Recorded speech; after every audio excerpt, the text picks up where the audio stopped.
Susan Arthur, Miss Elias. Hi, thank you, Ms. Elias, and I'm here again to speak to urge you to not divide our schools into competing dual 9-10 campuses. The 9-10 concept is a concept that Plano has in their district. They have 5 and building a 6th 9-10 campus that feeds into 3 high schools that are at senior high level 11-12. However, Plano Independent School District adopts that plan as a district. Louisville Independent School District is for some reason taking Louisville High School and adopting a plan that is not district-wide. And once again, that forces us to say, why are we being treated differently? Why are you taking away a 4-year 5A school concept that is district-wide because of attendance and taking that away, and we're being treated differently?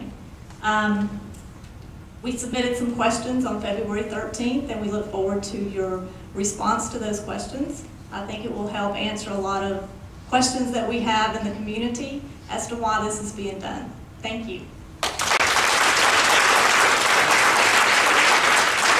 After Susan Arthur is Mr. Derek Heinga. Ms. Susan Arthur. Tonight I'm here to speak in opposition to your plan to split LHS into 3 campuses located in different areas of Louisville.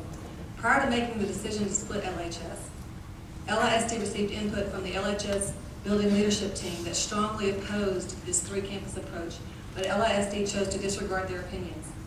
The decision to split our school was made by people who do not have children in LHS or its feeder schools. Your plan is based upon projected enrollment figures that haven't been reached and are not likely to ever be reached because of the build-out of Louisville.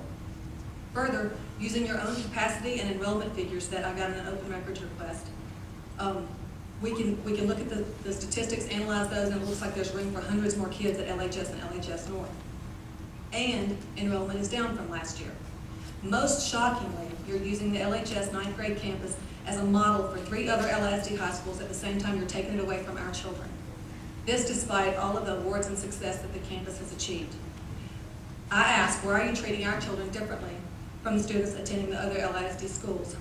Is it because of the racial demographics at LHS? In my opinion, this different treatment creates the appearance of discrimination in your plan. Unlike the Plano ISD, you did not implement this plan district-wide. You only singled out LHS for this 3-campus plan. What's your compelling interest for treating our students differently? I ask that you delay action and form a volunteer committee of LHS teachers, parents, and students to study alternatives to your plan. These are the people who are most directly impacted by this plan. Enlarging the current campus would be a much more reasonable approach to address your future capacity concerns and would not result in the appearance of discrimination or break the unity of the LHS students' school.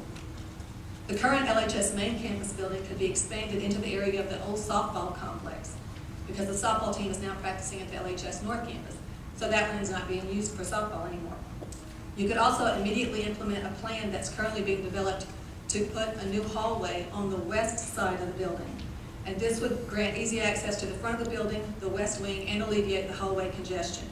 These are only a couple of ideas. I ask that you consider all the alternatives and listen to the people with the biggest investment in the future of LHS, the students, their parents, and teachers who spent their careers at LHS.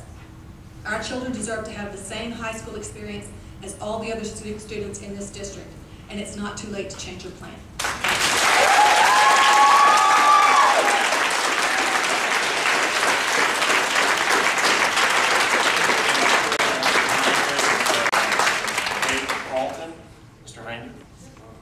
Good evening, members of the board, Dr. Roy. I'm Derek Hyenga. I'm with United Educators Association. I've stood in front of you in the past, and I've absolutely bragged about what LISD has done right. You guys have led the way in many, many, many issues.